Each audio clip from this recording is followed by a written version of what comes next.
By the way, these projects are going to create good-paying, mostly union jobs. That's because I made sure the overwhelming majority of the funds in this infrastructure law are subject to Davis-Bacon prevailing wage requirements. I said when I ran, we're going to build a country from the bottom up and the middle out, not the top down. When the middle does well, the wealthy do very well. So this law is about more than rebuilding our infrastructure. It's about rebuilding the middle class, something John knows a lot about and talks a lot about. And let me tell you, I'm a proud Delawarean, but Pennsylvania is my native state. It's in my heart. I can't tell you how much it means to me to be part of rebuilding this beautiful state. My grandfather, Finnegan Scranton, would really be proud of me right now. No, I'm not joking, he would. By the way, he's an All-American football player, John, in Santa Clara. You know, I started my campaign for president here in Pittsburgh because there's no better place to talk about rebuilding the backbone of America, the middle class. After I accepted my party's nomination, Pittsburgh was my first major stop. It's here that I laid out my vision for building a better America with better pay and dignity for working people, people who built this country. My dad used to say everybody should be treated with dignity no matter where they're from. Because here's what I know. For most of the last century, we led the world by a significant margin because we invested in our people, we invested in ourselves, we invested in our land. But along the way, we stopped doing that. But not anymore. We're back on track. When you see these projects in your neighborhoods, the cranes going up, shovels in the ground, I want you to feel the way I feel. Pride in what we can do when we work together.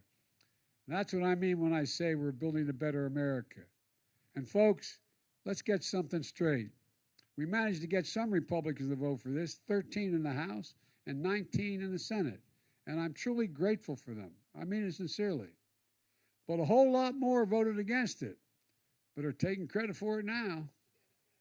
You know, you may have seen the news report on CNN describing Republicans who voted the infrastructure law after attacking me and Democrats for passing what they called socialism. Socialism. Well, now they're quietly and privately sending me letters. Not a joke. My administration asked for money. Asked for that money, talking about how important the projects in their district are and for America. I've got to say, I was surprised to see there's so many socialists in the Republican caucus. But look, and I mean this sincerely, even if they voted against it, I promised when I ran I'd be a president for all the American people, everyone. We're building a better America together, even in districts or Congress who voted against this. They're going to get the money. And one last thing. This is all being done without raising anyone's taxes a penny if you make less than 400 grand. And we did it while cutting the deficit in half this year, in half. Let me close with this. It's been a rough 4 or 5 years in this country.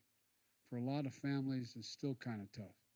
But there are bright spots where America is reasserting itself, like here, where the best workers in the world are hard at work building a future, a better future for everybody. We're proving our best days are ahead of us, not behind us. We just have to keep it going, and we know we can. I have never been more optimistic about America's future than I am today, and I really mean that. Just remember, we got to remember who we are. We are the United States of America. There's nothing beyond our capacity if we work together, as this is an example of. So God bless you all, and may God protect our troops, and thank you for what you've done, particularly all the workers here.